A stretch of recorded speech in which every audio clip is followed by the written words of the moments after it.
Nuk ka lëshime, nuk do të ndalemi, por do t'i shkojmë deri në fund. Kështu deklaroi sot lideri i partisë më të madhe opozitare maqedonase Branko Crvenkovski, duke folur për ngërçin politik buxhetor. Sipas tij, tani është momenti i fundit kur duhet t'i thuhet stop shtetit partijak, në të cilin shkelet kushtetuta, demokracia dhe shteti juridik. Këto komente Crvenkovski i bëri gjatë hapjes së zyrës komunale në Butel.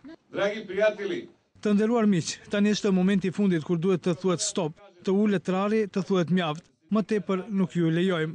Tani është momenti kur duhet të luftojmë për ardhmërinë e popullit dhe të mos kemi dilema, nëse jo LSDM, kush tjetër dhe nëse jo sot, kur.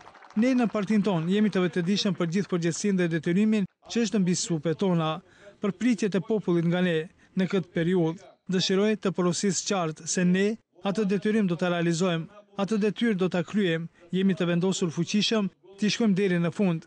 Nuk ka lëshime, nuk ka të ndalur. Dëshiroj të porosisë se jemi të bindur fuqishëm, se jemi në rrugën e drejtë. Drejtësia është në anën tonë, fitoria do të vijë. Ai u ndal edhe në komentimin e situatës aktuale të bllokimit në Kuvend, ku shpreh i bindur se LSDM-ja nuk është arsyeja e bllokimit, por theksoi se partia në pushtet është ajo që ndjek rrugën e gabuar, duke e quar vendin në humner. Një zgjedhje kjo që LSDM-ja kundërshton gjithmonë. LSDM-ja madje shpreh të bindur se do të fitojë edhe këtë betejë, ashtu si edhe zgjedhjet e ardhshme. Saka da je zadržat vlasta po sekoja cena.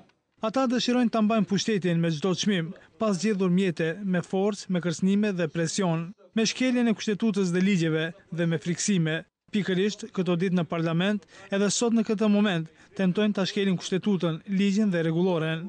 Synojnë të instalojnë shtet partijak, të ndërmarrin puç partijak, të shkatërrojnë dhe shkelin demokracinë dhe shtetin juridik në Maqedoni. Crvenkovski theksoi se do të mbetet konsekuent në drejtim të përmbushjes së kritereve për zgjedhje lokale demokratike. Edhe në një intervistë në revistën Građanski ai theksonte se opozita do të dalë në rrugë nëse VMRO DPMNE-ja tenton që të falsifikojë vullnetin zgjedhor, qoftë edhe në një komunë. Skenar të tillë nuk dëshirojmë, por nëse jemi të detyruar, do ta bëjmë atë pa asnjë mëdyshje, theksonte Crvenkovski. Edhe një javë më parë ai nuk përjashtoi mundësinë e bojkotimit të zgjedhjeve lokale nëse nuk ndryshohet kodi zgjedhor dhe nuk pastrohet lista zgjedhore.